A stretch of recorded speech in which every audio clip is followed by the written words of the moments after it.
नमस्ते सभी को। आप सभी का मेंस में एक बार फिर स्वागत है। हमारा मोटो है प्रयोजनम साध्यति विद्या, जिसका अर्थ है विद्या वही है जो हमारे गोल्स को अचीव करने में हमारी सहायता करे। आज 17 जून 2026 है और आज का दिन हमारे राजस्थान और पूरे भारतवर्ष के लिए बहुत विशेष है। आज वीर शिरोमणि महाराणा प्रताप की जयंती है। मातृभूमि के प्रति उनके अदम्य साहस और त्याग को याद करते हुए कन्हैयालाल सेठिया जी की सुप्रसिद्ध राजस्थानी रचना पीथल और पाथल की ये पंक्तियां आपके अंदर बिल्कुल एक नई ऊर्जा भर देंगी। ये पंक्तियां हैं: हूँ भूख मरूं, हूँ प्यास मरूं, मेवाड़ धरा आजाद रवे, हूँ घोर उजाड़ा में भटकूं, पण मन में मारी याद रवे। ये पंक्तियां कहती है कि मैं चाहे भूखा मर जाऊं, मैं चाहे प्यास से मर जाऊं, पर मेवाड़ की धरा हमेशा आज़ाद रहनी चाहिए। हूँ घोर उजाड़ा में भटकूं, मतलब मैं इधर उधर उजाड़ बस्ती में भटकता रहूं, पर मन में मारी याद रवे, मेरे मन में हमेशा मातृभूमि की याद रहेगी।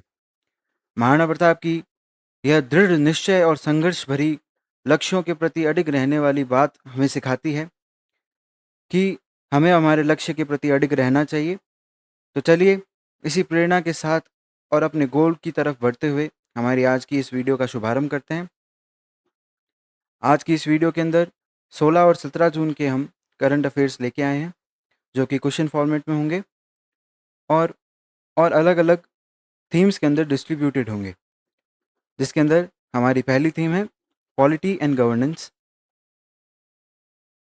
पॉलिटी एंड गवर्नेंस के अंदर हमारा पहला क्वेश्चन है: for the first time in India, the ministry of electronics and information technology has temporarily restricted a major messaging app at scale due to circulation of fraudulent exam materials, which app was blocked ahead of the NEET retest.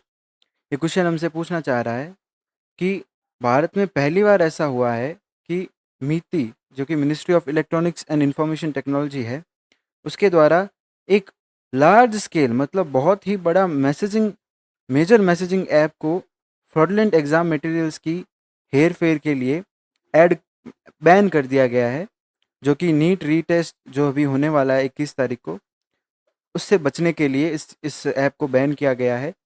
ये app कौन सा है, ये question हमसे पूछना चाह रहा है। तो ऑप्शंस की तरफ चलते हैं। ऑप्शन है व्हाट्सएप, सिग्नल, टेलीग्राम या डिस्कॉर्ड। जैसा कि इमेज के अंदर आपको दिख ही गया होगा, इसका आंसर है टेलीग्राम। टेलीग्राम एप्लीकेशन के ऊपर बैन लगाया गया है भारत सरकार द्वारा, नीति ministry of electronics and information technology द्वारा। तो इसके एक्सप्लेनेशन की तरफ देखते हैं कि अनप्रेसिडेंट एक्शंस लिए गए मीति द्वारा टेलीग्राम मैसेजिंग ऐप को ब्लॉक करने के लिए, वो भी एक टेम्पररी विंडो के लिए। टेम्पररी विंडो जब तक नीट का एग्ज़ाम ना हो जाए तब तक। और रीज़न फॉर बैन क्या था, जैसे हमने ऊपर देखा कि टेलीग्राम के कुछ ग्रुप्स हैं जिसके अंदर fake test papers upcoming exams के लिए लीक हो रहे हैं।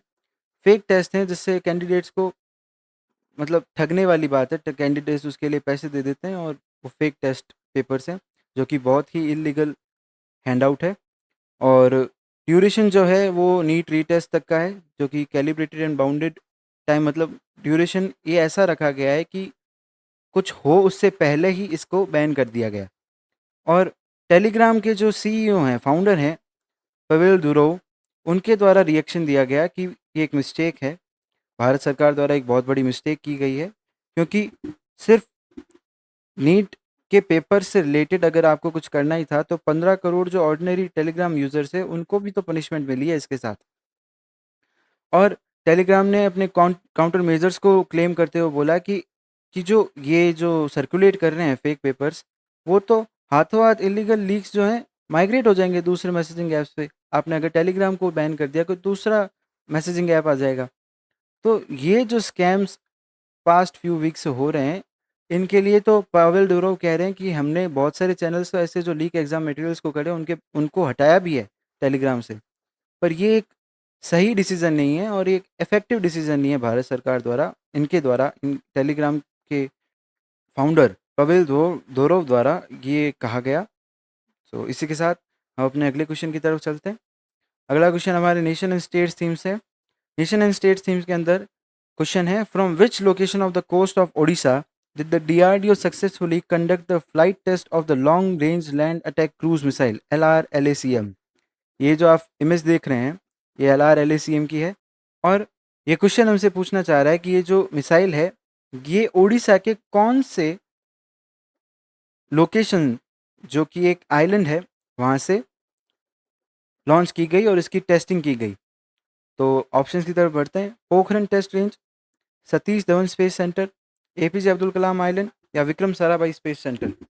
तो इस क्वेश्चन का आंसर है एपीजे अब्दुल कलाम आइलैंड जो कि उड़ीसा के अंदर है, एक रिवर आइलैंड है और डीआरडीओ ने ये फ्लाइट टेस्ट कंडक्ट की थी डीआरडीओ ने और ये सक्सेसफुल फ्लाइट कंडक्ट थी और फ्लाइट टेस्ट LRLACM की थी जो कि long range land attacking cruise missiles, जो इसकी फुल फॉर्म हमने ऊपर देखी, एपीजे अब्दुल कलाम आइलैंड पे की गई जो उड़ीसा के अंदर है।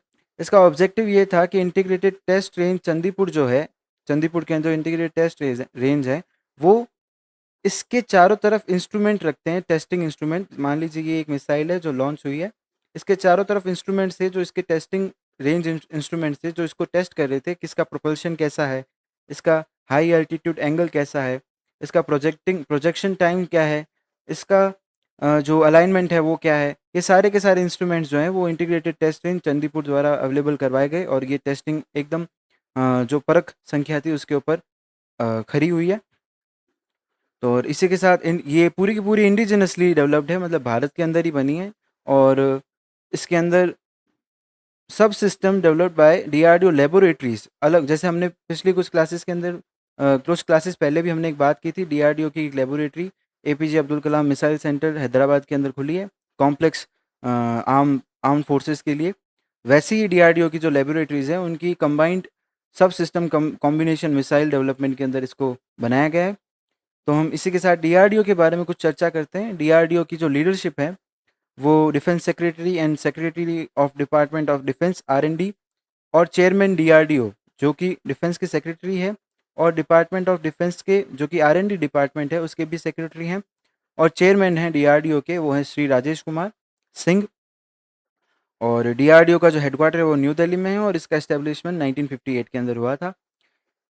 इस टॉपिक से रिलेटेड इतनी चर्चा और अगले क्वेश्चन की तरफ बढ़ते हैं। अगला क्वेश्चन है the archaeological survey of India signed an MOU with national museum of Denmark to investigate the wreck of Øresund, the first Danish ship known to have reached India. Near which location was this historic ship wrecked in 1619 CE? इस question से ही हमें इतनी information gather हो रही है कि archaeological survey of India ने MOU sign किया है नेशनल म्यूजियम ऑफ डेनमार्क से जो कि इन्वेस्टिगेशन करेंगे ऑरिसन जो कि भारत पे आने वाली पहली डेनिश मतलब डेनमार्क से रिलेटेड शिप है जो कि भारत में पहुंची थी। और ऐसी कौन सी लोकेशन है जो कि भारत से रिलेटेड है जहाँ पे ये हिस्टोरिक शिप आई थी और कुछ ही समय बाद रेक मतलब डूब गई थी समुद्र के अंदर। और ये बात हम जो ये चर्चा कर रहे हैं 1619 CE, मतलब बहुत पुरानी चर्चा है और इसीलिए आर्कियोलॉजिकल सर्वे ऑफ इंडिया द्वारा इसमें छानबीन की जाएगी। तो हम ऑप्शंस देखते हैं। ये तस्वीर भी आपको इन्फॉर्मेशन दे रही है MOU से रिलेटेड। ऑप्शन की तरफ चलते हैं। कराईकल पुडुचेरी, ममलपुरम तमिलनाडु, विशाखापट्टनम आंध्र प्रदेश या कोच्चि केरला। इसका आंसर है कराईकल पुडुचेरी। कराईकल पुडुचेरी के अंदर ये MOU अगर कराईकल पुडुचेरी के अंदर इन्वेस्टिगेशन होगी तो एक्सप्लेनेशन देखते हैं। जैसा कि हमने ऊपर देख लिया कि ASI और नेशनल म्यूजियम ऑफ डेनमार्क द्वारा MOU साइन हुआ है। ASI का जो डिपार्टमेंट है वो under water archaeological investigation department जो कि हिस्टोरिक डेनिश शिप ऑरिसेंट को इन्वेस्टिगेट करेंगे। और इस एग्रीमेंट के अंदर हुआ क्या है, एग्रीमेंट्स के अंदर आर्कियोलॉजिकल सर्वे ऑफ इंडिया की जो अंडर वाटर आर्कियोलॉजिकल विंग है और नेशनल म्यूजियम डेनमार्क की जो centre of maritime and under water culture heritage Copenhagen, ये वहाँ का कोपेनहेगन के अंदर इनकी ब्रांच है जो मैरीटाइम और अंडर वाटर आर्कियोलॉजी से रिलेटेड काम करती है। इन्होंने MOU साइन किया है और इसका ऑब्जेक्टिव ऑरिसन को इन्वेस्टिगेट करना है जो कि कराईकल पुडुचेरी के अंदर थी, रैक हो गई थी।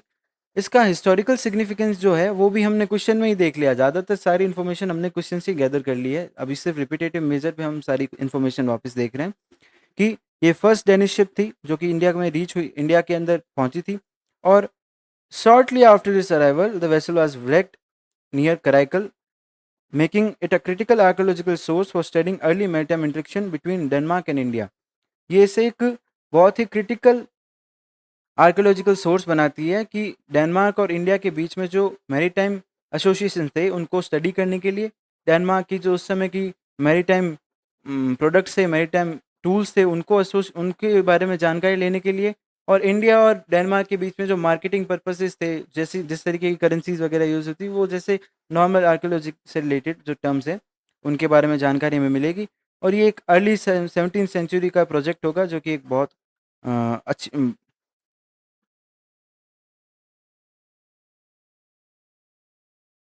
ये एक अर्ली 17th सेंचुरी का प्रोजेक्ट होगा जो कि इतिहास पूर्वक जनों के लिए बहुत रोचक बात है। और मेथोडोलॉजी जो है इनकी वो नॉन इन्वेजिव होगी आर्कियोलॉजिक सर्वे के अंदर, और जो टेक्नोलॉजीज होगी वो एडवांस टेक्नोलॉजी जो कि एमओयू के अंदर साइन किया गया है उनकी शेयरिंग होगी दोनों ही डिपार्टमेंट्स द्वारा, और साइंटिफिक मेथड्स के द्वारा पोटेंशियल जो रिमेन्स हैं शिपरेक के उनके बारे में इन्वेस्टिगेशन होगी। तो इसी के साथ हम अपने अगले क्वेश्चन की तरफ बढ़ते हैं। अगला क्वेश्चन है इकोनॉमिक सिनेरियो से। इकोनॉमिक सिनेरियो के अंदर हम मई 2026 की मई 2026 की मर्चेंडाइज और सर्विस बेस्ड दोनों ही तरीके के एक्सपोर्ट्स के ऊपर बात करेंगे। Despite reaching a record high in merchandise exports $45.2 billion in May 2026, India's overall trade deficit widened to what amount due to sharper growth in imports? ये क्वेश्चन हमसे पूछना चाह रहा है कि मर्चेंडाइज एक्सपोर्ट के अंदर एक हाई रिकॉर्ड सेट करने के बावजूद भी इंडिया का जो टोटल ट्रेड डेफिसिट है उसके अंदर वाइड गैप देखने को मिला है जो कि शार्पर इंपोर्ट्स के द्वारा। अब सबसे पहले हम ट्रेड डेफिसिट जो टर्म है उसको देखते हैं। मान लीजिए इंडिया है, इंडिया से एक्सपोर्ट भी होते हैं और इंडिया में इंपोर्ट भी होते हैं। तो इंपोर्ट वैल्यू जो है, इंपोर्ट के अंदर जो खर्चा हुआ है और एक्सपोर्ट के अंदर जो कमाई हुई है, इनके अंदर जो डिफरेंस होता है वो होता है ट्रेड डेफिसिट। और मर्चेंडाइज एक्सपोर्ट्स के अंदर और सर्विस एक्सपोर्ट्स के अंदर भी भारी बढ़ोतरी के बाद भी इंपोर्ट्स जो हुए हैं भारत के इस साल के अंदर मई तक के वो बहुत ही ज़्यादा हुए हैं। इसलिए जो ट्रेड डेफिसिट है वो उसका गैप इंक्रीज हुआ है, जबकि हमने एक्सपोर्ट्स के अंदर बहुत अच्छा कार्य किया है पर इंपोर्ट्स भी उतने ही ज़्यादा हुए हैं, तो ट्रेड की जो डेफिसिट है वो इंक्रीज हुआ है, जो गैप है इन दोनों के बीच में वो इंक्रीज हुआ है। तो हम क्वेश्चन के ऑप्शन की तरफ चलते हैं। ऑप्शन नंबर 1 है $6.8 billion, ऑप्शन नंबर बी है $10.5 billion, ऑप्शन नंबर सी है $28.2 billion, या डी है $36.8 billion। इसका आंसर है $10.5 billion। इसका एक्सप्लेनेशन की तरफ चलते हैं। पहले मर्चेंडाइज एक्सपोर्ट्स की तरफ बात करते हैं। मर्चेंडाइज एक्सपोर्ट्स 45.2 बिलियन हुए मई 2026 के अंदर, जो कि 18% हायर है मई प्रीवियस ईयर, मतलब 2025 के जो मई के अंदर एक्सपोर्ट्स हमने देखे थे जो कि $38.3 बिलियन थे, उससे 18% हायर हमें देखने को मिले। ये बहुत अच्छी और बेनिफिशियल और एफिशिएंट ग्रोथ है। और मर्चेंडाइज एक्सपोर्ट्स के साथ साथ हम अगर सर्विस एक्सपोर्ट्स की बात करें वो भी 13.2% राइज हुए हैं पिछले साल के मुताबिक, और $36.8 बिलियन तक उसकी वैल्यू पहुंच चुकी है।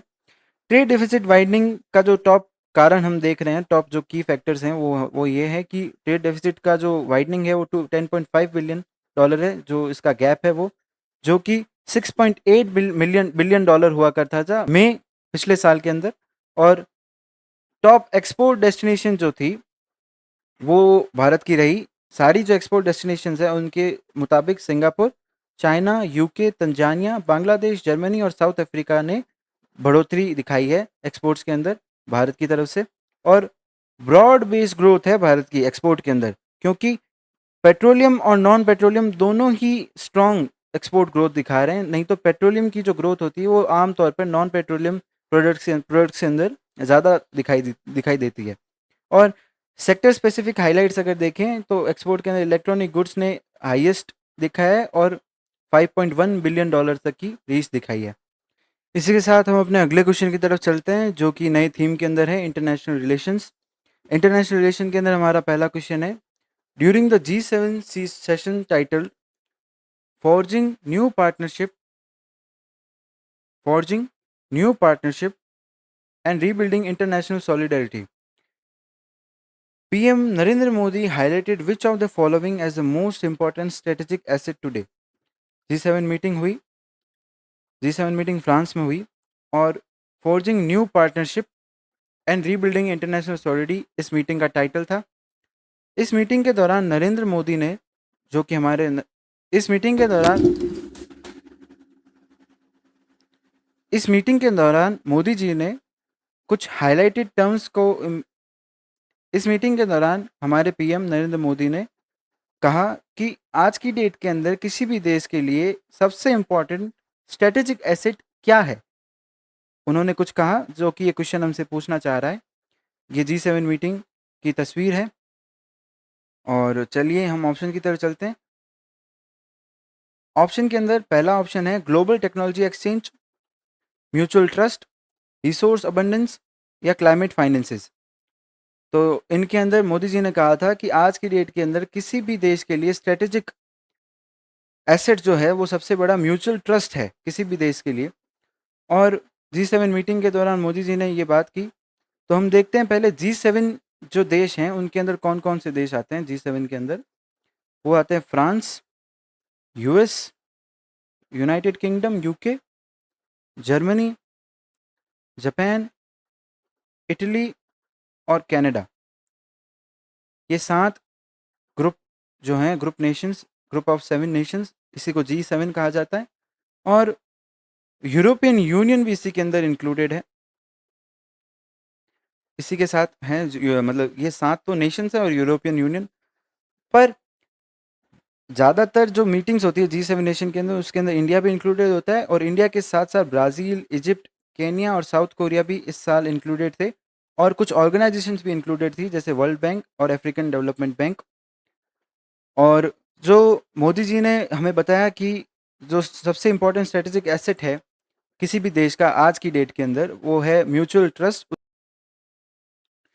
जैसा कि हमने ऊपर क्वेश्चन में देखा ही था, मोदी जी ने म्यूचुअल ट्रस्ट के बारे में बात की जो कि आज की डेट में इम्पोर्टेंट स्ट्रेटेजिक एसेट है कोई भी देश के लिए। पर उन्होंने कहा दुर्भाग्यपूर्ण आज के वर्ल्ड के अंदर लोग रिसोर्सेज के लिए सफ़र नहीं कर रहे पर शॉर्टेज ऑफ ट्रस्ट के लिए सफ़र कर रहे हैं। ये उनके कोट्स थे। गैदरिंग को सोशल मीडिया के ऊपर समराइज करते हुए उन्होंने इसको एड्रेस किया था। और voice of global south, India आज की डेट के अंदर लीडर ऑफ ग्लोबल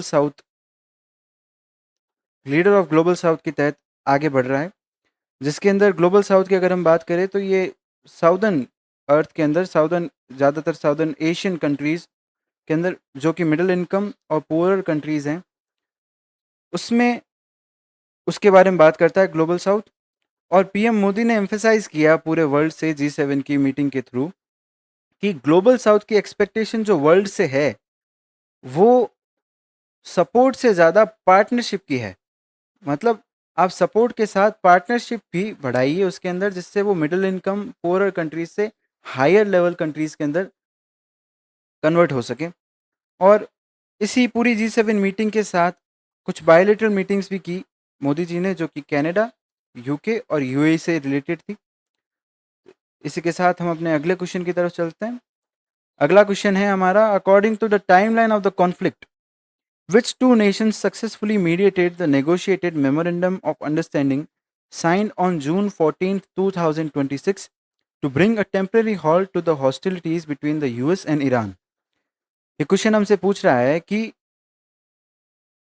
टाइमलाइन के अनुसार ऐसे कौन से दो देश हैं जिन्होंने जून 14 2026 को मेमोरेंडम अंडरस्टैंडिंग जो कि साइन हुआ था ईरान और यूएसए के बीच में, उन्हें टेम्पररी हॉल्ट, उनके जो वॉर है उसके अंदर टेम्पररी हॉल्ट मतलब टेम्पररी रुकाव लाया है।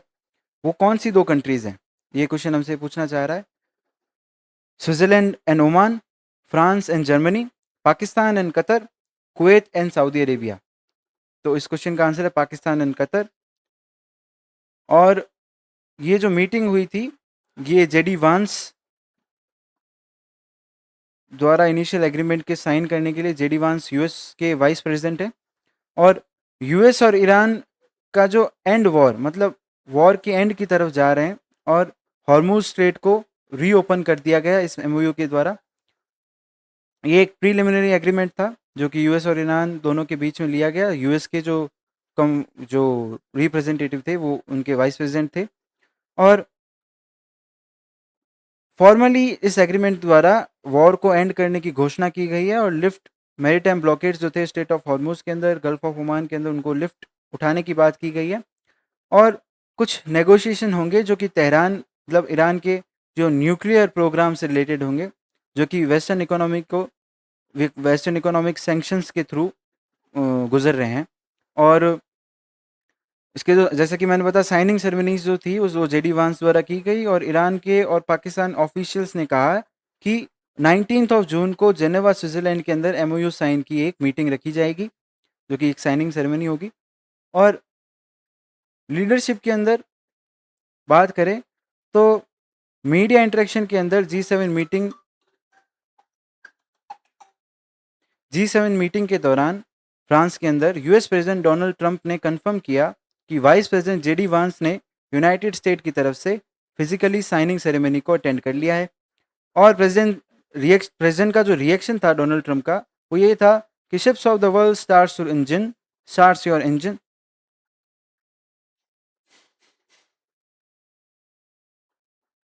Ships of the world start your engines, let the oil flow. Official Iranian confirmation जो है वो ये हुई है कि ईरान के जो सुप्रीम नेशनल सिक्योरिटी काउंसिल है, उन्होंने वेरीफाई किया है तेहरान और वाशिंगटन के इस सिग्नेचरी मोमेंडम ऑफ अंडरस्टैंडिंग को। टाइमलाइन जो थी इस वॉर की, ये वॉर शुरू हुआ था 28 फरवरी 2026 को। यूएस और इसराइल ने इनिशिएट किया था ये वॉर, जिसके अंदर असैसिनेशन हुआ था Iranian supreme leader Ali Khomeini का। और इसका एस्केलेशन हुआ था, जो एस्केलेशन फेज था इसका, वो था कि यूएस और ईरान ने जो रिटेलिएशन इनके असैसिनेशन के बाद, इनके ईरानियन सुप्रीम लीडर के असैसिनेशन के बाद, ईरान ने रिटेलिएट करते हुए यूएस और यूएस अलाइन बेस को अक्रॉस द रीजन स्ट्राइकिंग करनी स्टार्ट कर दी थी, मिसाइल स्ट्राइकिंग, जो कि रीजन के एग्जीक्यूटिंग टारगेट एनर्जी स्ट्राइक्स को और पर्शियन गल्फ को स्ट्राइक्स की थी। और पर्शियन गल्फ को और स्टेट ऑफ हॉर्मुज की जो शटिंग डाउन मैनेजमेंट था वो भी इसी दौरान हो गया था, और जिसकी वजह से पूरे वर्ल्ड को ब्रीफ ग्लोबल फ्यूल क्राइसिस का अ, शिकार होना पड़ा, जिसके अंदर इंडिया को भी बहुत बड़ा नुकसान हुआ। एलपीजी सिलेंडर्स का केस हुआ था हमारे, पिछले महीने की बात है। और डीजल और पेट्रोल की इंक्रीमेंट डीजल पेट्रोल की जो इंक्रीज़ हुई है प्राइसेस, वो भी इसी कारण हुई थी, जिसकी वजह से हमारी जो मिनिस्ट्रीज़ है वो एथेनॉल ब्लेंडिंग का उपयोग ले रही है, और जिसकी वजह से हमें ये इंपोर्टिंग जो हो रही है, फ्यूल्स की इंपोर्ट हो रही है, उसके ऊपर डिपेंडेंट ना होना पड़े। और इंडियन वे है ये एक इस प्रॉब्लम को सॉर्ट आउट करने के लिए। और इसके बाद जो डी एस्केलेशन फेज़ था वो जून 14 2026 को ये एमओयू साइन करने के बाद कंप्लीट हो गया। पाकिस्तान और कतर दो ऐसे देश हैं जो कि मीडिएशन का काम किया, मीडिएटर का काम किया ईरान और यूएसए के बीच में। तो इसी के साथ हम अपनी इस चर्चा को यहाँ समाप्त करते हैं और अगले क्वेश्चन की तरफ बढ़ते हैं। अगला क्वेश्चन है, prime minister Narendra Modi was recently conferred with the Order of the White Double Cross First Class, which is the highest national honor of which country? ये क्वेश्चन हमसे पूछ रहा है, पीएम नरेंद्र मोदी को अभी order of white double cross first class प्रदान किया गया, जो कि कौन से देश का नेशनल ऑनर है, हाईएस्ट नेशनल ऑनर है? तो ऑप्शन ऑप्शन की तरफ चलते हैं। ऑप्शन है स्वीडन, नॉर्वे, स्लोवाकिया या इजराइल। इसका आंसर है स्लोवाकिया। फ्रांस की मीटिंग जो अभी हमने पिछली कुछ सेशंस के अंदर हम बात कर रहे हैं, भारत इनोवेट के अंदर मोदी जी अभी फ्रांस गए थे, और वहीं पे उन्होंने जी7 की मीटिंग भी अटेंड की है। उसी जर्नी के दौरान उन्होंने स्लोवाकिया की विजिट भी की थी, और उसी दौरान उन्हें ये order of the white double cross first class प्रदान किया गया। और इसी के साथ हम इसका एक्सप्लेनेशन देखते हैं। हमारे प्रधानमंत्री नरेंद्र मोदी जी को स्लोवाकिया का हाईएस्ट नेशनल ऑनर मिला है, जो कि order of white double cross first class है। और ये एक हिस्टोरिकल माइलस्टोन है हमारे प्रधानमंत्री जी के लिए और हमारे देश के लिए कि उन्हें ये 31st इंटरनेशनल ऑनर मिला है ऐसा, जो कि प्रधानमंत्री को एक one of the most decorated sitting prime minister बना देते हैं। और इसी के साथ अगर हम देखें तो उन्हें 2026 के अंदर ये 3 मेडल्स और मिले हैं और ऑर्डर्स मेडल क्योंकि फर्स्ट मेडल है और बाकी जो हैं वो ऑर्डर हैं। तो मेडल के अंदर हम अगर देखें इसका प्रीव्यू देखते हैं। ये फर्स्ट है nest medal medal of nest Israel के द्वारा और सेकंड है order of the polar star Sweden द्वारा जो कि मई 17 2026 को दिया गया और उसके ही अगले दिन Norwegian order of merit Norway द्वारा दिया गया प्रधानमंत्री जी को, वो 18 मई 2026 को दिया गया। इसी के साथ हम अगर थोड़ी चर्चा करें स्लोवाकिया की, स्लोवाकिया जो है वो एक लैंड लॉक्ड मतलब समुद्र से घिरा नहीं पर लैंड से घिरा हुआ एक देश है जो कि सेंट्रल यूरोपियन नेशन है।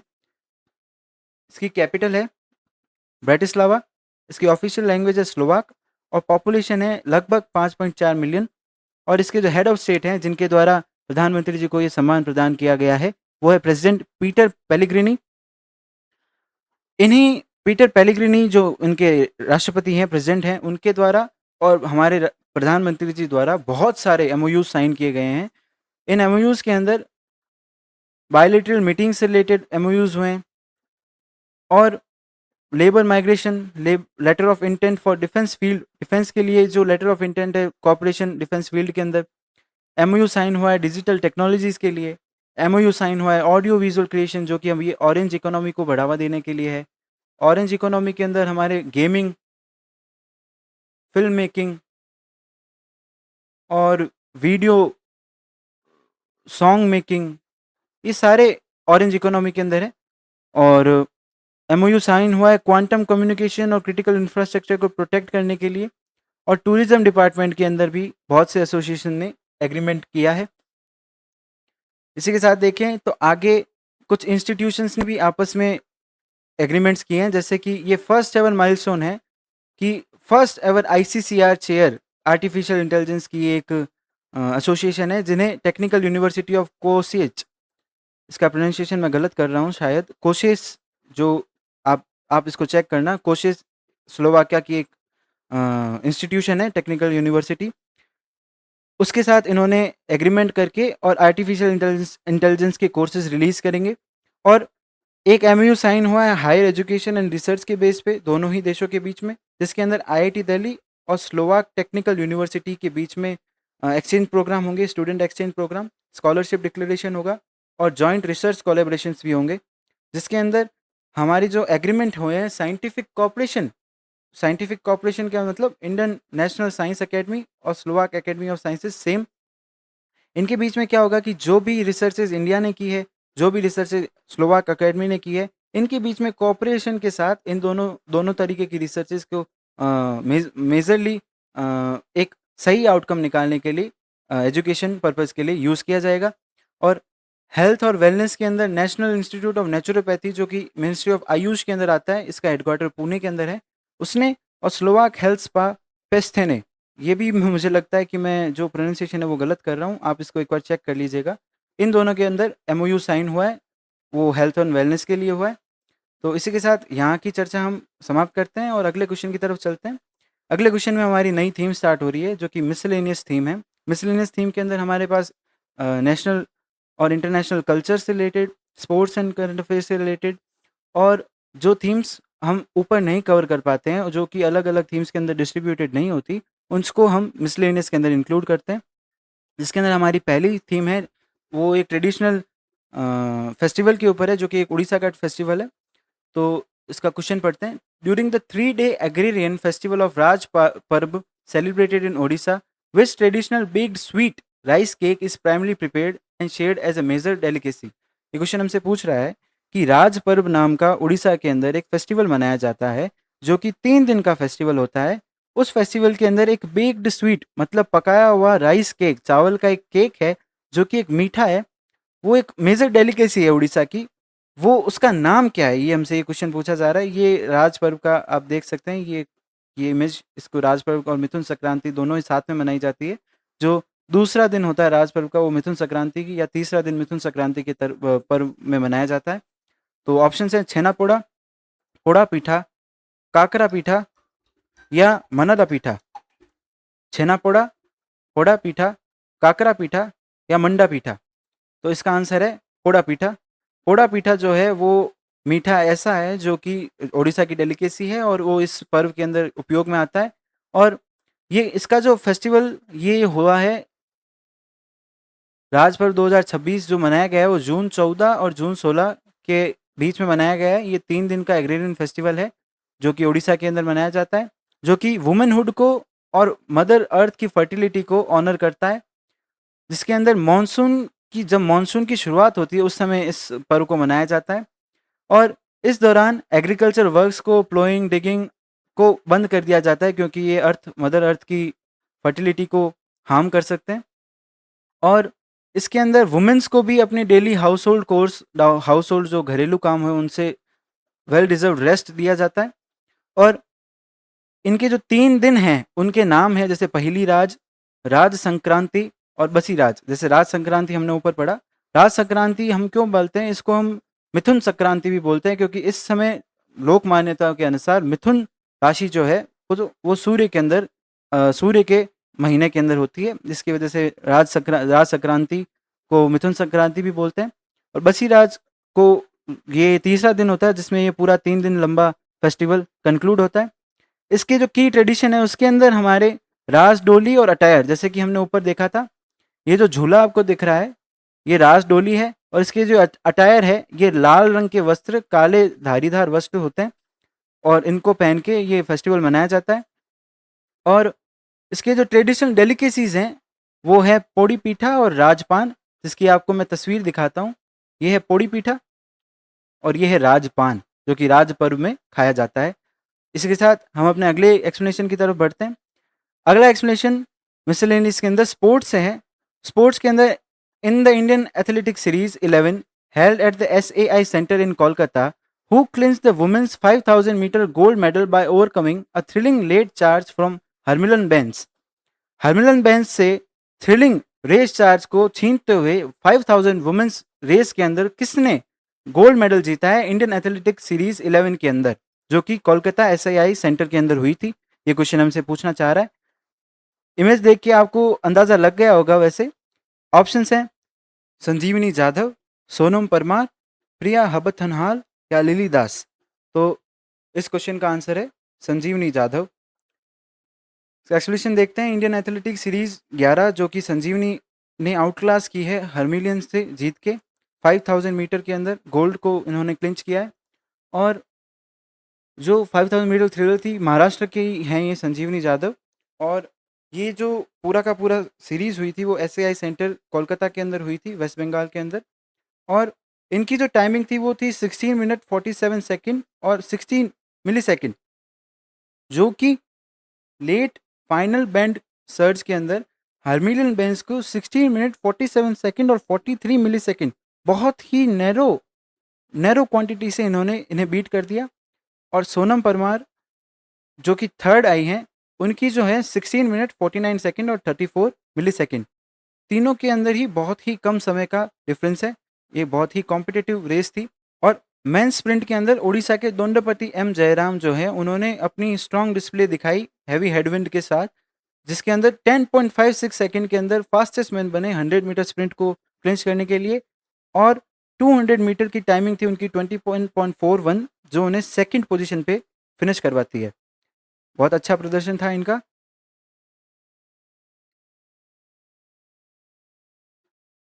इसी के साथ हम आज की चर्चा यहाँ समाप्त करते हैं। आशा करता हूँ कि आपको आज की क्लास पसंद आई होगी, आज का सेशन पसंद आया होगा। तो ऐसे ही इंफॉर्मेटिव वीडियोस देखने के लिए आप हमारे चैनल को सब्सक्राइब कीजिए। और अगर ये सेशन पसंद पसंद आया हो तो इस वीडियो को लाइक कीजिए और ज़्यादा से ज़्यादा शेयर कीजिए ताकि ये इन्फॉर्मेटिव वीडियोस ज़्यादा से ज़्यादा जनता तक पहुंच सके और इन्फॉर्मेशन बढ़ सके। धन्यवाद। आपका दिन मंगलमय हो।